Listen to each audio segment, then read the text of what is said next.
Air conditioner, దీన్ని మనం AC అంటాం. సమ్మర్ సీజన్లో దీన్ని ఎక్కువగా వాడతాం. ఎయిర్ ప్యూరిఫైయర్, ఎయిర్ని ప్యూరిఫై చేస్తుంది. అలారం క్లాక్, మనం ఇందులో అలారం పెట్టుకుంటే మార్నింగ్ లేవడానికి మార్నింగ్ అలారం కొడుతుంది.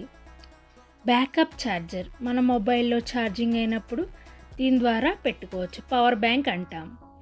బ్యాంక్ నోట్ కౌంటర్, బ్యాంక్లో దీంతో నోట్స్ కౌంట్ చేస్తాము. బ్లెండర్, మనం దీనిని మిక్సీ అంటాము. ఇందులో జ్యూసెస్ కానీ ఏదైనా గ్రైండ్ చేసుకోవాలంటే గ్రైండ్ చేసుకోవచ్చు. బ్లూటూత్ స్పీకర్, మొబైల్లో ఉన్న సాంగ్స్ వినడానికి దీన్ని మనం యూస్ చేస్తాం. బ్రెడ్ మేకర్, దీంతో మనం బ్రెడ్స్ ప్రిపేర్ చేసుకోవచ్చు. బల్బ్, ఇంట్లో వెలుగు కాంతి కావాలనుకున్నప్పుడు మనం బల్బ్ లైట్ వేసుకుంటాం. క్యాలిక్యులేటర్, ఇందులో మనం క్యాలిక్యులేషన్స్ చేసుకోవచ్చు. Thank you for watching.